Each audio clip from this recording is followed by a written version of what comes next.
Africa. Now we are thrilled to be here courtesy of Iron Maiden, and tonight we're bringing you all the action from the Iron Maiden X Factor Tour, T-O-U-R in this case.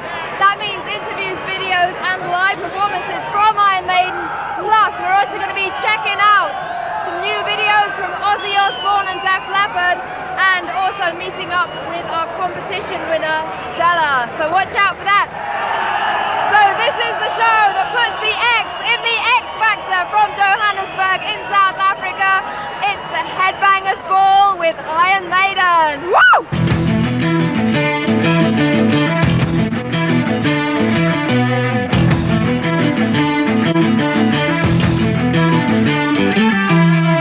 When you start to take a look within.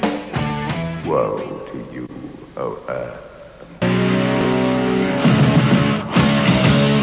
What a fine way to start off tonight's show. It's our first visit to South Africa. We've come to Johannesburg courtesy of Iron Maiden, joining them on the X Factor Tour. I like that little wordplay. And we just saw Number of the Beast from 1982, the album of the same name. And joining me here first up, I've got Yannick and Steve. So I last saw you at the party actually, very fun night. And now you've been on the road for about a week. And how are things going? Have you got off to a smooth start? Yeah, very smooth. We've had a fantastic time. Concerts have been amazing. The kids have been fantastic. And how was it to play with Blaze for the first time, actually with kids out front and the adrenaline surging? Yeah, it was brilliant. I mean, the first gig was like in a small club, like just a warm-up, and it was just brilliant. It really was good. We really enjoyed it, you know. It wasn't a lot of room to move about, but it was really intense. It was great. Now, we're going into the video for Man on the Edge in just a moment, but Steve, a question for you. The Number of the Beast album was a transition for you from Paul Di'Anno to Bruce Dickinson. This, the X Factor has been from Bruce to Blaze. Was there any similarity in the kind of feelings that you had all those years ago when you changed singer? Was it? I mean, obviously you had the great energy coming in, but there was the uncertainty as well. It was a bit different because we had quite a period of time where we didn't really have a singer, you know, because Bruce was deciding to leave, and it was, you know, sort of out in the open and everything. Whereas when Paul went, you know, it was kind of like we found Bruce quite quickly. So we didn't audition and all that, loads of people and everything. So it was a bit strange. We were just four of us in the band for quite a while, and that did feel strange. But obviously, once Blaze joined, it felt great. It felt like a unit again. But yeah, I suppose that, you know, there are similarities. You know, when you change singer from that time to, you know, this time or whatever. You know, I mean, the writing's gone brilliant, and the album's, you know, taken a long time, but we finally got there with it, and you know, we're really happy with it. So, you know, I mean, the gigs have been going great. I mean, it couldn't have gone better, really.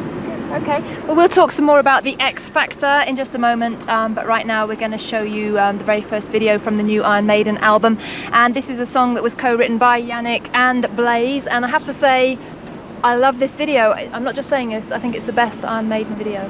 So should we see it right now? This is Iron Maiden, Man on the Edge. Headbangers Ball bringing you the lowdown on the new Iron Maiden album, The X Factor, and Yannick and Steve is still with me, and just a few moments ago we saw the video for Man on the Edge, which you co-wrote with Blaze, Yannick, and you gave us a very good explanation of the song at the party. Just kind of on the surface it could be kind of a businessman kind of getting out of control and so on, but there's on another level. Yeah, I mean, also, you know, it covers social decay and urban city decay and stuff like that. It's a whole spectrum of things. But basically, any song can mean what you want it to mean. You don't have to follow what you don't have to follow what we think. Make your own minds up.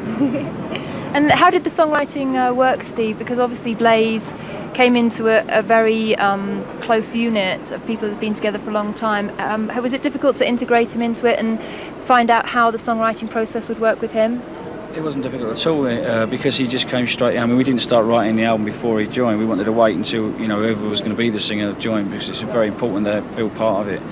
And obviously we was hoping that someone would join who would be writing it, and Blaze does write quite a lot, so it was great. You know, he came in and first of all he sort of said, well, you know, do you have a direction? And we said, well, we never have a direction, we just write the best songs we can.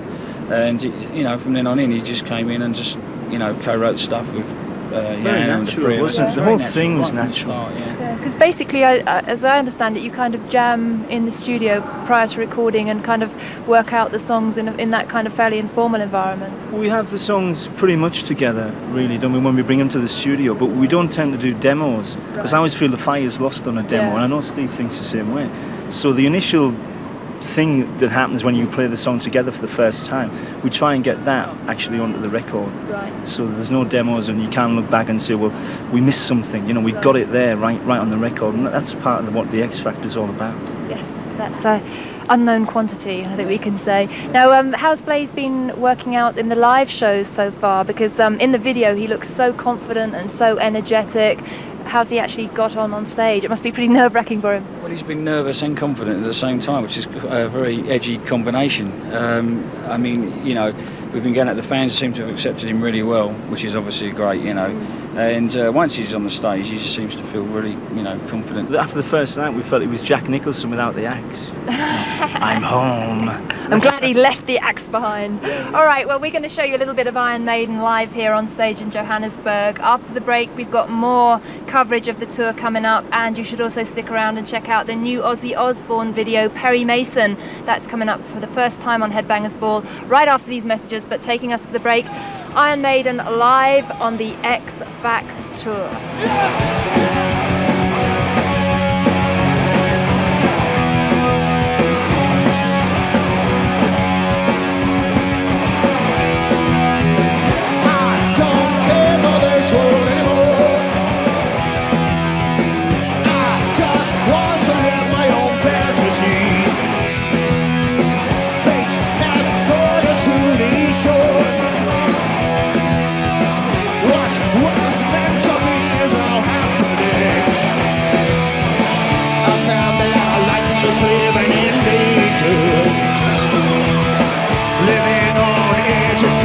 That makes us feel as one.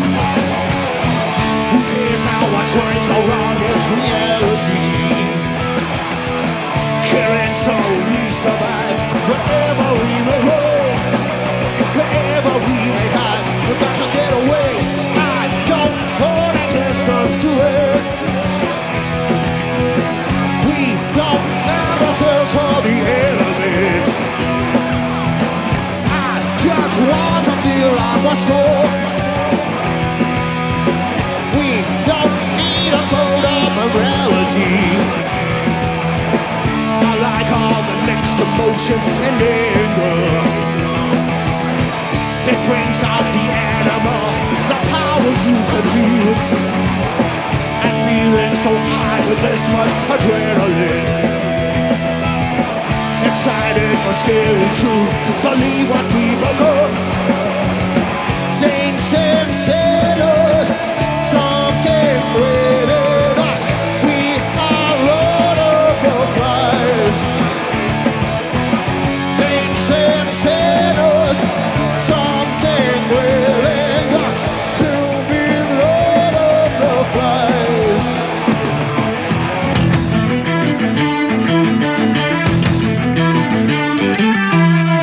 When you start to take a look within.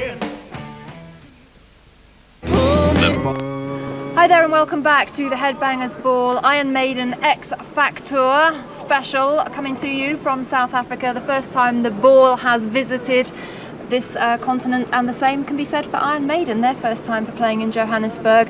And up next we're going to talk to Blaze and find out how things are going for him. So welcome down to Headbangers Ball, Blaze. I last met up with you at the launch party in London, where you were just doing 101 interviews, but now you've actually got out there and done what you've been wanting to do for a long time, and that's play live with Maiden. So how did it go, the first show?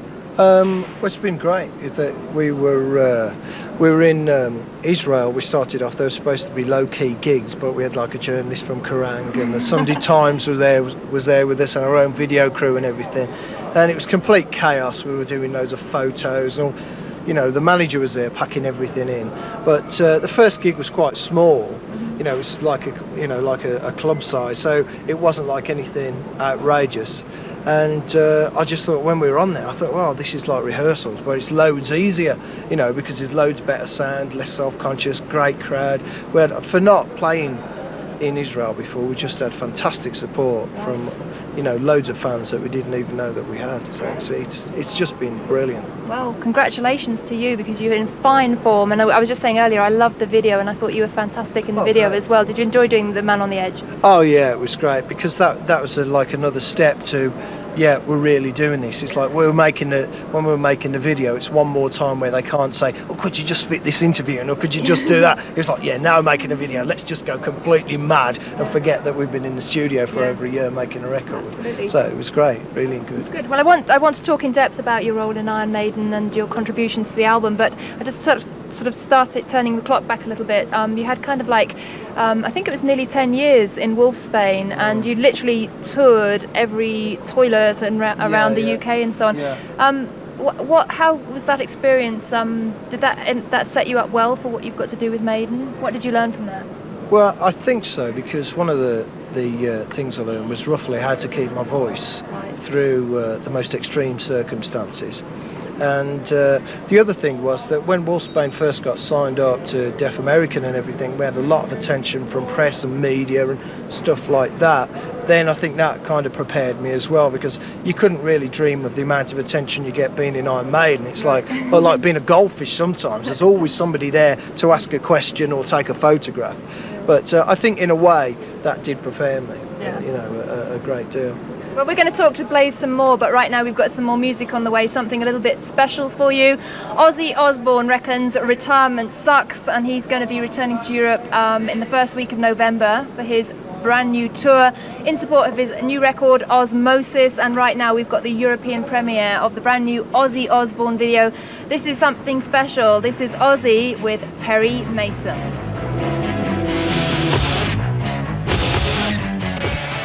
We're still talking to Blaze on the Headbangers Ball Iron Maiden X Factor special from Johannesburg. And tell us a little bit about your contribution to the album. I mean, how was it to write with people that you'd obviously admired for a long time, and to come into that situation of a very close unit with the rest of the guys? Did you feel confident about putting forward ideas? Well, the thing was, the rest of the guys who just made me feel really comfortable. Steve just said, write what you feel. You know, it's no use trying to be contrived or trying to write to a formula or try and do this or that. Write what you feel, and that will be what we come up with, you know. And Yannick and I worked together, and we worked together with Steve as well, and it came out really, really well, you know. So I was very, very happy. But the main thing was that the guys in the band, I mean, you're playing with great musicians for a start, so that made me feel better, and I think that made me find a bit of extra performance or whatever. It's certainly, I've noticed a marked improvement, and it was just great, really. They gave me the confidence to contribute ideas, and it worked well. Great. And obviously you've got to also perform the old songs in the live environment. How difficult was that to get into? Was there any particular difficulties with that? Well, yeah, I mean, it's difficult. That some of them are quite technical, so it's just like a different way of thinking, and just concentrating on your technique, really, and making sure that you've got a really good sound on stage, and we've got a great monitor guy, so that you've got everything to get really really balanced and hear yourself well. And as well as that, they're some of my favourite Maiden songs, so it's not really it's not really that difficult. What about the fans? Were you worried about whether you'd have the support of the fans as well? Well, really, yeah. In a way, I was. I always intended to go out and do my own thing and be myself, because I don't want to be a clone of Bruce Dickinson or Paul Di'Anno or anybody else for that matter. So I've got to do it my own way and be myself. But the only thing that the fans have said to me, all the people that I've met, is good luck and congratulations and well done, you know. And I've signed absolutely stacks, piles of autographs. It's gone like this.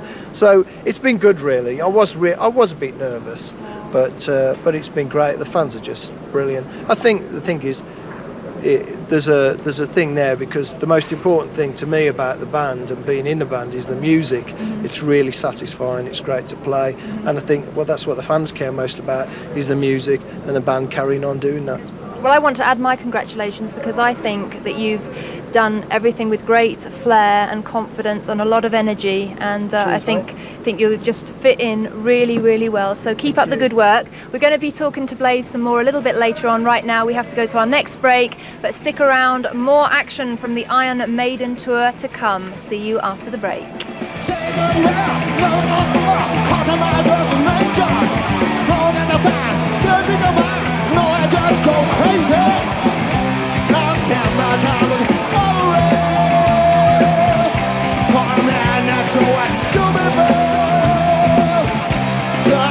Never gonna stop searching.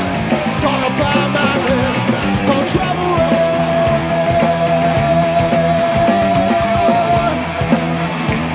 Come on!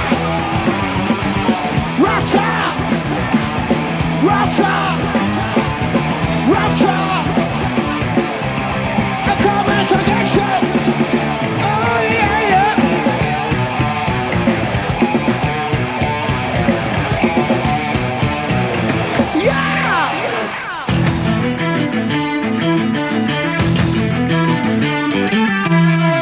When you start to take a look within. Alert your senses. Well, we just got back from an early video from Alice in Chains, and just a quick reminder that their new album, simply titled Alice in Chains, is out on the 6th of November, and we'll be bringing you further information about that in the coming weeks.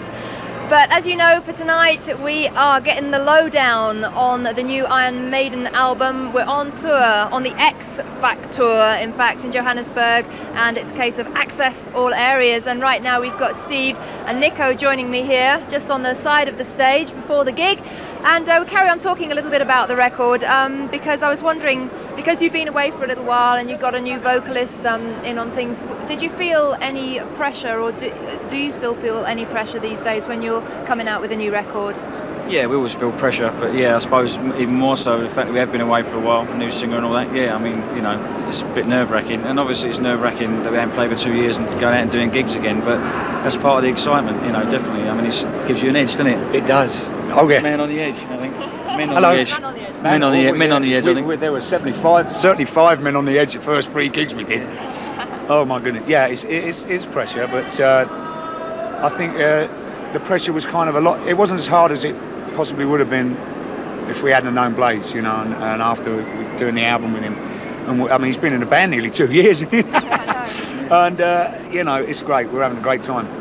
Is it kind of a selfish process for you though? Because I know that you're always a band that's always followed your instincts and done everything your way. So do you think about what the fans are going to think, or is it really what you think?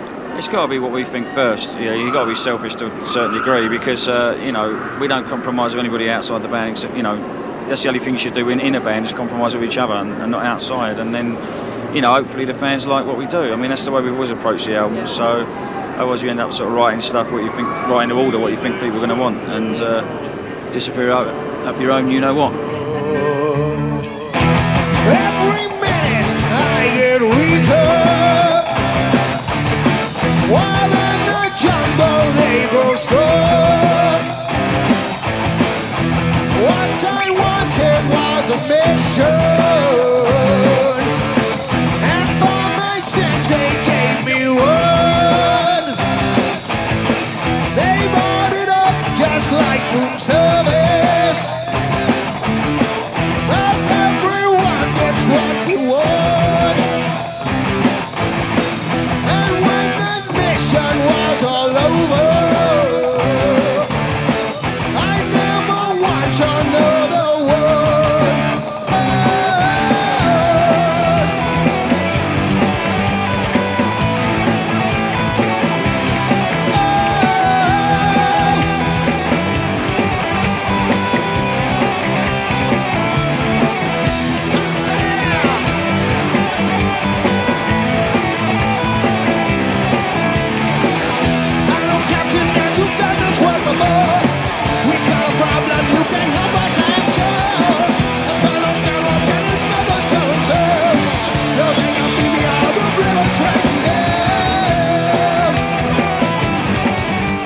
We decided, yeah, we were going to make sure that we had a really good, strong foundation with the drums, and then obviously from the bass and the guitars. And we're also having Nigel Green on board, who's also been into the sort of more modern sort of technology that's available studio-wise. You know, working with ourselves on the rhythm side, and then Steve actually producing it, we came up with what I think's the best sounding album we've ever had. Personally, from the drum sound, I hate it. No, you love it. I do. Anyway, we're going to talk to the guys some more, and in fact that's coming up in a little while, but up next we're going to be talking to their support band here in South Africa, Lythium.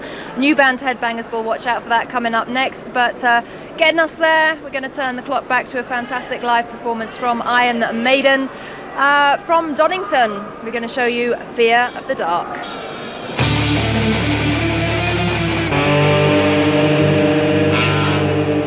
There you go, that was Schizoid, the debut video from Lythium, busting out of Cape Town with their debut album Broken, and also supporting Iron Maiden on this South African tour.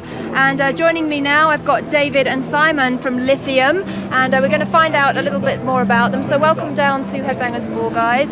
What does it mean to you to be supporting Iron Maiden? Is this the biggest gig you've ever played? Oh yeah, up until now, yeah, we've done some of our own gigs, sort of joining crowds of about 1,000 people or so, but nothing like this. I mean, just to be on the same stage as them is incredible, you know? Fantastic. Yeah. Well, 1,000 people for your own gig sounds pretty healthy. I have no concept of what the rock scene is like here in South Africa. Could you tell us a little bit? Is there places to play? Is there a big following for rock music? We found out that in Cape Town itself there's not a lot of places to play. We do tend to organise our own concerts in halls, but never as big as an arena like this, so this is definitely the biggest thing we've done. But the biggest crowd we've ever played to is 1,200. Yeah. I think the problem is that the sort of local clubs and stuff have been afraid to support original music. You know, there've been a lot of cover bands covering what's been going on overseas, which is bullshit, because I mean there's a good scene happening here. There've been a lot of good bands, you know, so and now that's sort of, they're waking up now, and the radios are starting to play a bit more. So I think you'll be seeing a lot of good bands coming out of South Africa. Good. Yeah. That sounds exciting. Now, was the success of your live shows what actually got you a record deal? Because I would imagine it'd be quite hard for a band doing original material to get a record deal in South Africa. Yeah, I think it was a mix of that, and we recorded a demo tape, and we sent all this stuff off to a couple of record companies, and EMI gave us the best response and the best deal, so that was that, yeah, great. Now, you've called your debut album Broken. It's out in Europe early in the new year. And could you kind of tell us a little bit about your sound?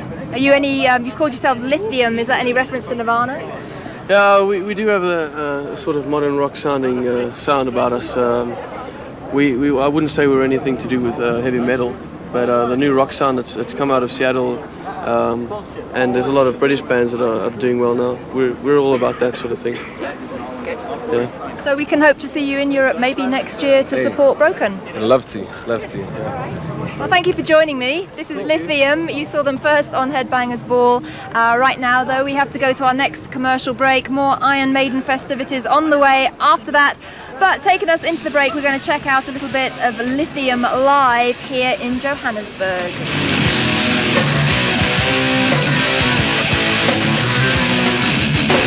You lost your head when you lost your heart. You lose your life before you get down to the start. You take a chance to find you sanctuary. Tomorrow's day, but when you will. Let's go.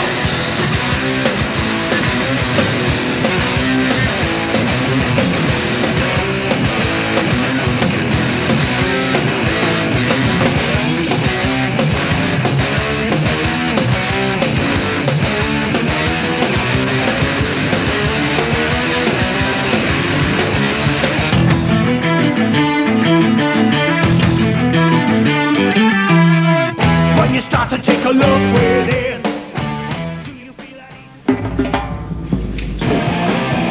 Hi there, welcome back. You've made it to the final part of the Headbangers Ball Iron Maiden X Factor Tour, T-O-U-R in this case, special from Johannesburg.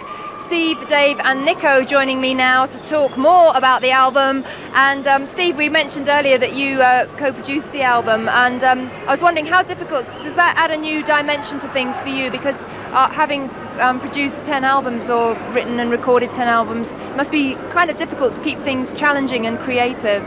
Yeah, it is, but I was working with Nigel Green, who, although he sort of was an assistant engineer on a couple of earlier albums, you know, he's really come on and done a lot of things since then, big things, you know, and he's so experienced. It's brilliant working with him, and you know, we worked really well together, and it was a really good challenge, you know, and it, you know, so, as I said, it took ages to do, but it was like really exciting, you know, and sometimes it, you know, you get a bit sort of, you know, crazy in the studio there, but after being here so long, but you know, the end result is really pleasing, so that's the main thing. Is it difficult to keep kind of writing new sounding songs and not kind of harking back to kind of thinking of things in the past?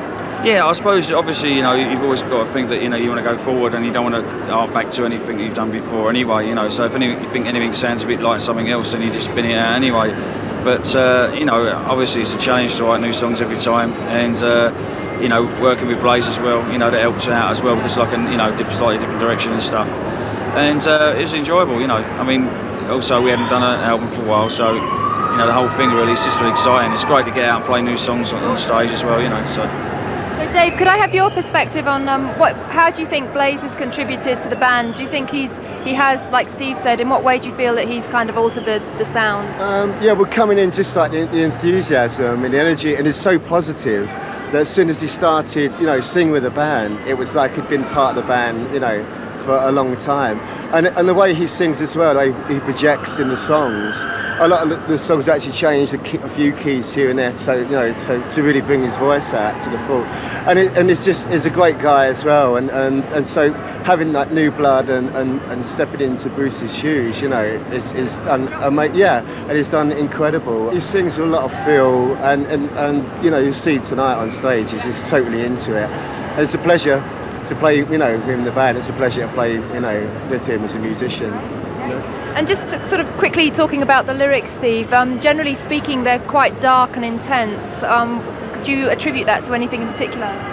Well, Blaze is a pretty dark and intense sort of bloke, really. Although he sort of wrote half and I wrote half. But yeah, I suppose it's just a lot of things have been going on around the world the last 2 or 3 years. There's been so much stuff going on, and you can't help but kind of rub off on you, really. And just the style and the way Blaze sings as well, that kind of lends itself to that kind of style or writing or whatever. But yeah, he's definitely dark and intense, I would say that, yeah. Good description. Okay, well, we'll talk to the guys some more, and we're going to be meeting up with our competition winner, Stella from Germany. She's out on the road with us here in Johannesburg. Watch out for her. But right now, something a little bit special. We've already enjoyed the new video from Ozzy Osbourne earlier in the show, and right now we're going into the new Def Leppard clip, and this is from their forthcoming greatest hits album, Vault, and it's a fantastic new track, fantastic ballad in fact, When Love and Hate Collide. You could have a change of. Okay, welcome backstage at the Standard Bank Arena in Johannesburg, and right now we're going to meet our X Factor competition winners, Stella and Erwin from Germany. So congratulations. Stella actually won the competition. So Stella, are you having a good time so far? Yes, really very beautiful time. And I think she's very shy. And Erwin is also a big fan of Iron Maiden, so he benefited from Stella's card being pulled out of the hat there. And how long have you been a fan? Well, actually since 10 years, I think, since middle 80s, starting with the Summer in Time album. Good. Yes. So long time fan. Now, you guys got a question that you'd like to ask the band, haven't you? So what would you like to ask? Well, we've got a lot of questions actually, but just one for today. Yes, concerning your new album. Well, admittedly, I didn't have the chance to listen to it. Just the first track, the opener, Sign of the Cross. A surprising track, I must say, and, well, which stands in the great tradition of such songs as Alexander the Great or Rime of the Ancient Mariner. Could you tell us something about this? Steve's your man. Yeah, I wrote the song, so, and it's a like 11.5-minute song.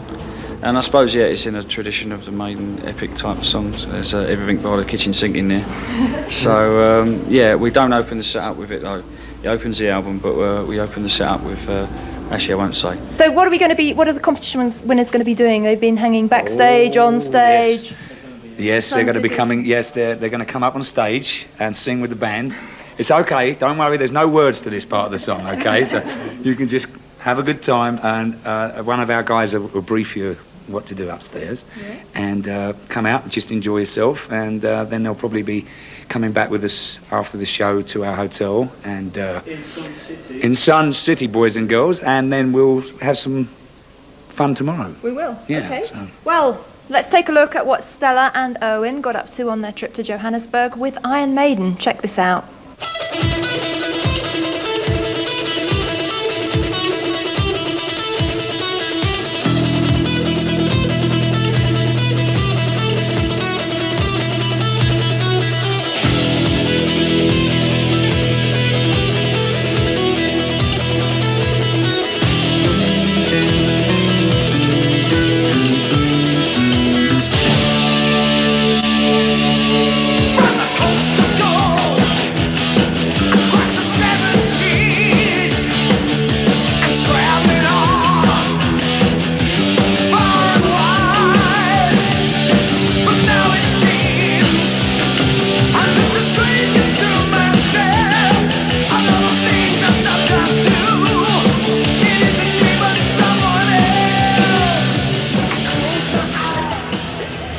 Congratulations to Stella and Owen for winning our Iron Maiden competition. I hope they've had a good time out here in South Africa, and it's been great having them along.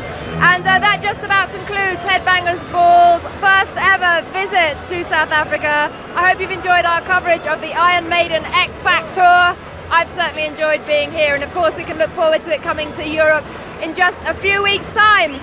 Major thanks to Iron Maiden, Sanctuary Management and EMI, and before I sign off I just want to invite you to stick around for half an hour of extreme and brutal music courtesy of Into the Pit, and tonight it's hosted by Aaron from My Dying Bride, which is kind of cool because My Dying Bride are going to be supporting Iron Maiden on their European tour.